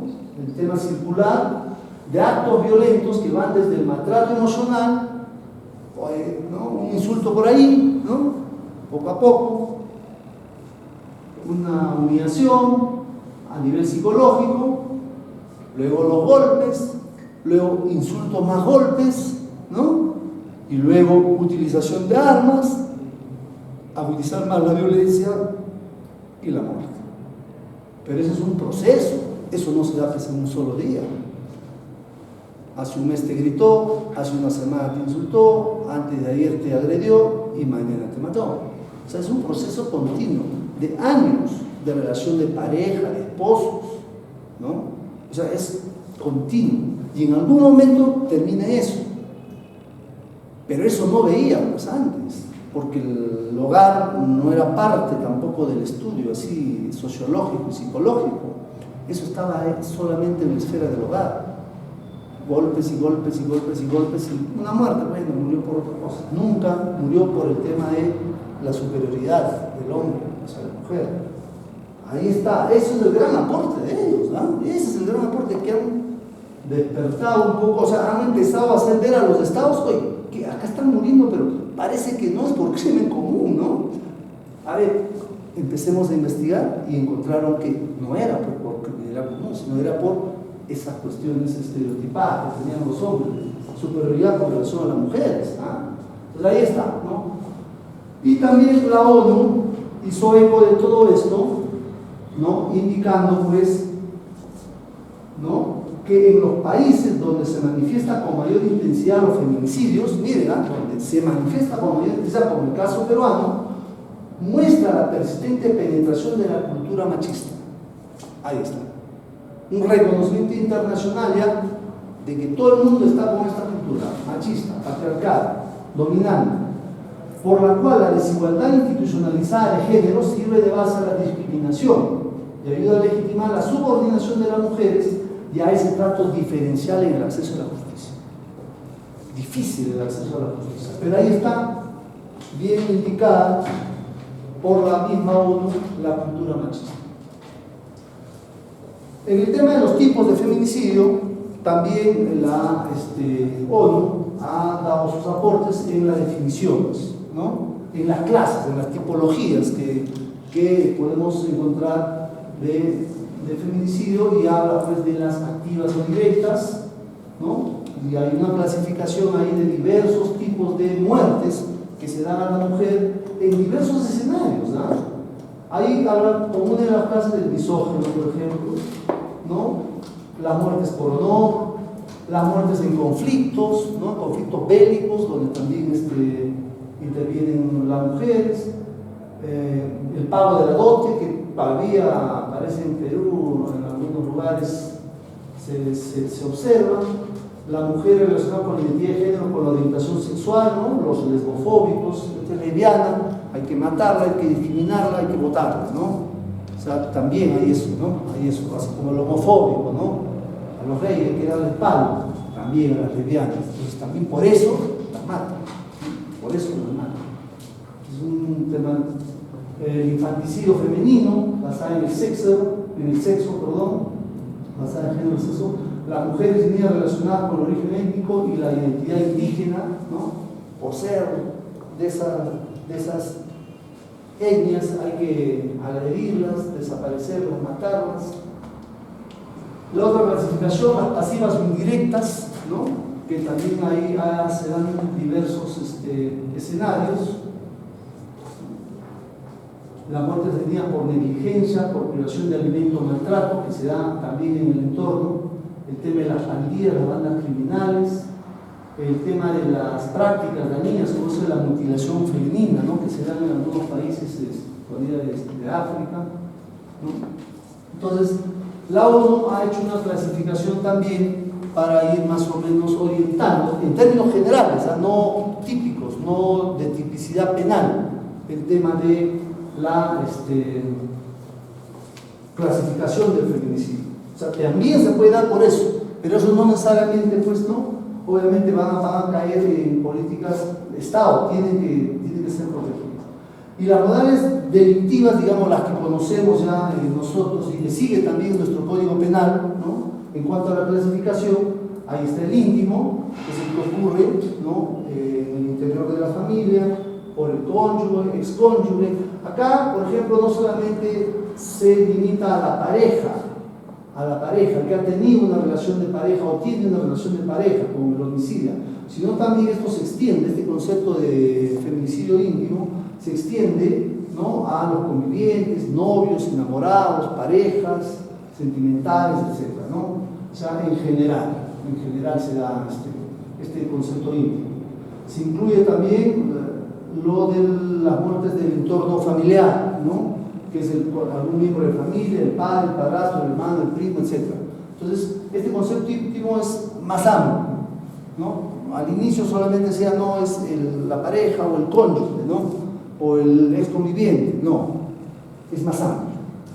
Se habla de novio, se habla de enamorado, se habla de padre, madre, pareja, están dentro del concepto de lo que es feminicidio íntimo. El no íntimo, ¿no? Es por un desconocido, ¿no? Por un desconocido, por una persona extraña que no tiene o no ha tenido ningún tipo de relación. Hay psicópata y medio, ¿no? Que empiezan a asesinar a prostitutas, por ejemplo, ¿no? Vamos a limpiar la sociedad de esta plaga y empiezan a violar, a matar a prostitutas. Eso se dio también en México, ¿no? Pero esos son personas, o esos acosadores, ¿no? Que han llegado hasta el punto de matar a una persona. Y hay ahorita un par de conocidas ahí que se sienten acosadas, ¿no? Y esa persona fácilmente puede llegar a matarlos, ¿no? ¿Por qué? Porque no reciben una respuesta, ¿no? De esta persona, es un acoso de carácter sexual. Hay otros tipos, el infantil, ¿no? Muerte a un menor de edad, el familiar, ya son diversas denominaciones. Por conexión, por ejemplo, en algún momento habrán escuchado, ¿no? Estaba en la línea de fuego, o sea, de casualidad murió. Quería matar a su pareja y terminó matando a la amiga de la pareja que estaba ahí. Entró a defenderla y ¡bum!, también la mató. Y a la pareja no la mató porque gracias a la intervención de la amiga, pero a la amiga la mató. Pero estaba yendo a matar acá justamente por un tema de género. Como ella también es el mismo, también la tiene. O sea, es una muerte por conexión, ¿no? Que lo clasifican de esa manera. Hay un sexual sistémico, ¿no? Lo que pasó en Ciudad de Suárez, el caso de Dentro Pará, o bueno, algodonero, ¿no? Secuestradas, torturadas, violadas y muertas, ¿no? Que puede ser de forma organizada o no. Por ejemplo, las bandas de tratantes, ¿no? De tratantes de mujeres. Esos señores, a las mujeres que están explotándolas y que al final no llegan o no consiguen venderlas, por ejemplo, las matan y las desaparecen. Y se acabó. Y nadie se entera nunca del paradero de esas mujeres, ¿no? ¿Por qué? Porque para ellos son mercancía, pues, ¿no? Esa Busca Implacable, esa película, ¿no? El papá que la busca a la hija y está, esos son tratantes. A esa señorita la iban a meter al mar, ¿sí o no? Una vez que hace uso de ella el que lo compró porque era su mercadería, la iba a violar y luego le iba a meter al mar y ahí quedaba. Pero bueno, el papá, él va y la rescata, ¿no? Pero ese es el nivel. Estos son muertes organizadas, ¿eh? Van a hacer una venta de esclavas, porque son esclavas, en esos países, en esos mercados negros, venden a 10 y a las otras 5 nadie las quiere comprar. ¿Qué cosa creen que van a hacer? O las meten a la prostitución, etc., o las matan y las desaparecen, porque ese es un negocio de ellos. Tienen que ir a buscar más mercadería, comprar más mercancía para ir a seguir vendiendo. Es terrible ese tema. Los mercados asiáticos, en Europa, el tema de la trata es un problema mundial también. Entonces, ¿no? La muerte por trata, la muerte por tráfico, ¿no? El tráfico de migrantes, México, Estados Unidos, vean ustedes cuántas mujeres mueren en esos pases ¿no? De querer pasar por la frontera. Los coyotes, ¿no? Que llegan ahí, al final las terminan matando porque se retrasó, prefieren matarlas y seguir su camino. O sea, es una realidad, pero totalmente, pues, el transfóbico, ¿no? Muerte de los transgéneros, los transexuales, ¿no? Lo matan también por eso. Lesbofóbico, a la mujer lesbiana, por el tema del racismo, por mutilación genital femenina. De esas niñas que hacen mutilación, mueren una gran cantidad de niñas por las infecciones y todo lo que le da, y eso está registrado. Ustedes ingresen ahí y busquen muertes por mutilación genital femenina, van a ver esa cantidad que hay en esos países. Entonces, es todo un problema pues, de carácter mundial. Creo que ahí nos quedaremos porque ya venció la hora y tenemos todavía mucho más, pero se los va a dejar las diapositivas para que lo puedan revisar. Ya hay el marco constitucional, el marco legal, los enfoques, aquí viene el enfoque de género, ¿no? Que esto ya está positivizado en nuestra ley 30.364. Ahí está el enfoque de género. ¿Qué es el enfoque de género? En integralidad, interculturalidad, el enfoque de derechos humanos, de interseccionalidad. Miren, recién ha ingresado a nuestra normatividad, recién, ¿no? Todos estos enfoques que debemos manejar, ¿no? El enfoque generacional, la violencia de la mujer por su condición de tal, es un concepto que nadie lo entiende, ¿no?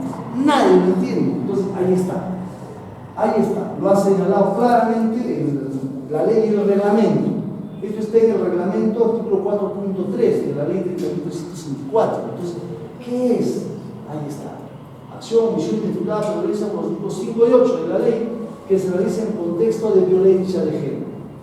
¿Y qué es eso? ¿Qué es la violencia de género? Lo que hemos estado hablando. Es una manifestación de discriminación que inhibe la capacidad de las mujeres de gozar de los derechos y deberes en igualdad de condiciones con los hombres. Eso es la violencia de género, ¿ya? Ese es el enfoque que debemos manejar, ¿no? ¿A través de qué? De las relaciones de dominio, sometimiento y subordinación que existen con relación a la mujer. Y ahí está la definición, también la definición de violencia contra las mujeres en el artículo 5 de la ley. Justo lo he puesto acá porque acá habla del artículo 5 y 8, ¿no? De la ley, ¿no? Entonces, para tener un concepto más integral, ¿y qué dice el 5 y el 8? ¿No? Ahí está el 5 y el 8, la definición de violencia, que debemos entender violencia en el Perú, y el 8, los tipos de violencia, ¿no? Que hay, los tipos de violencia: física, psicológica, sexual, patrimonial. La patrimonial hasta ahora no se trabaja. En la Fiscalía no tenemos ni un caso de violencia patrimonial. Sin embargo, han habido casos que podríamos haber investigado y denunciado violencia patrimonial, pero no lo hemos hecho. Lo reconozco, por desconocimiento más que por otra cosa. El económico. No hay ni un solo caso, investiguen ustedes. Es violencia patrimonial. No hay ni un caso. No hay ni un caso procesado por esto, pero hay. Estos grandísimos que van a la casa, agarran la computadora, lo tiran al suelo, el televisor, desgraciado, ¿no? Ahí está, pues, violencia patrimonial. Entonces, si tú vas y actúas de manera inmediata, lo que no se hace, le estoy diciendo, encuentras la tele rota, encuentras la radio rota, y con tanto esfuerzo la señora lo compró. Ni siquiera el grandísimo dio para nada para comprar ahí. Ella con su esfuerzo viene y lo rompe su televisor. ¿Es violencia patrimonial o no? ¿Sí o no? Entonces, quizás no lo procesamos por violencia física, pero sí lo podemos procesar por violencia patrimonial. No hay caso. No hay caso, porque no se está yendo de inmediato a esos domicilios. Ya les he dicho por qué. Si fuéramos, te apuesto que encontramos lunas rotas, puertas rotas, ¿no? Radios rotas, violencia patrimonial. Entonces, no necesitamos ya probar lo otro, necesitamos probar eso. Y ahí están las fotos, hacemos las pericias y ya está. ¿Se dan cuenta? Pero no se trabaja eso, no hay, ya no hay. Una consulta, en el punto 3 dice la limitación de los recursos económicos destinados a participación. Por supuesto, claro, oye. Por ejemplo, en este caso, existen muchas parejas que se separan y ahí encaja mucho el abandono del menor que no accede a sus derechos. Se puede denunciar por violencia económica porque en la mayoría de los casos las personas tienden a ir a la demuna y en la demuna ejercen el tema de la conciliación y todo eso. Pero es que no se maneja estos conceptos, no se maneja. Oye, te doy 5 soles al día y ya tú ves lo que haces con eso, ¿no? Y tienes 3 hijos. Hasta que tiene que hacer magia la señora, ¿sí o no? Para darle siquiera un pancito a sus hijos al día.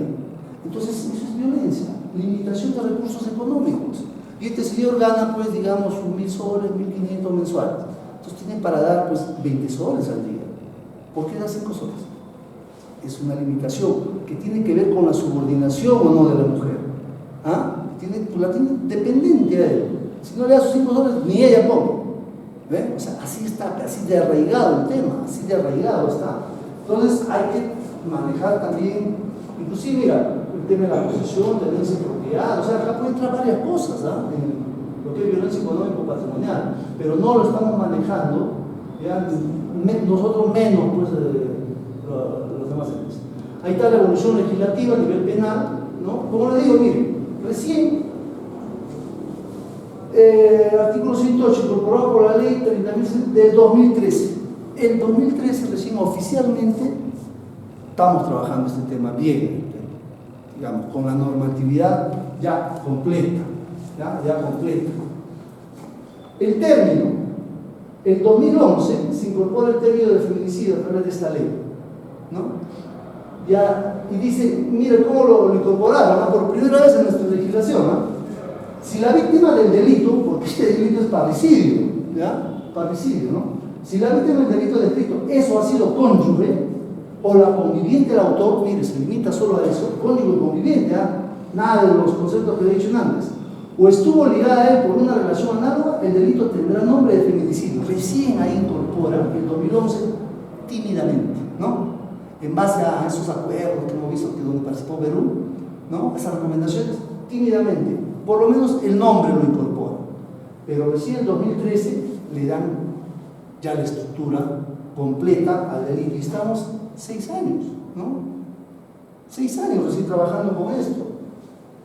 Esto es lo que ingresa en el 2013. Se modifica en 2017, ¿ya? Le dan el decreto legislativo 1323, incorpora lo que está en doradito, son los cambios. Este es el texto primigenio, histórico, de la tipificación del delito de feminicidio en el Perú. Entonces, este texto es lo que se está manejando, ¿no? Y esta es la modificación con el 1323, y luego viene un análisis en base a todos los elementos de objetivos y subjetivos en base a el acuerdo plenario 1-2016, ¿ya? Ese acuerdo plenario sobre feminicidio 1-2016 lo encuentran también colgado ahí en las redes. En base a ese acuerdo, la Corte Suprema ha delineado cómo más o menos debemos trabajar el tema, y en base a eso está hecho el análisis de adelante, todo lo de adelante, y lo pueden ustedes revisar también con más calma. Ahí nos quedaremos. Muchísimas gracias por su atención y esperemos que haya servido esto para reflexionar sobre esta problemática, hacer efecto multiplicador en todo lo que se pueda, y que ustedes salgan beneficiados con mayores conocimientos sobre este tema en este curso. Muchísimas gracias.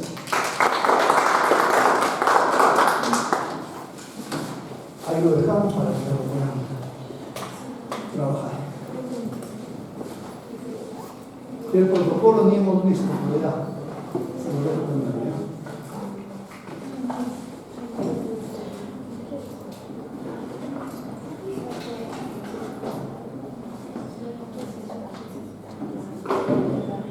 Se los dan el protocolo, pues, o bájenselo ahí está, ¿ven? Investigación de los delitos de feminicidio desde la perspectiva de género, claramente señalado, ¿ya? Listo, ahí están esos 4 archivos de costado.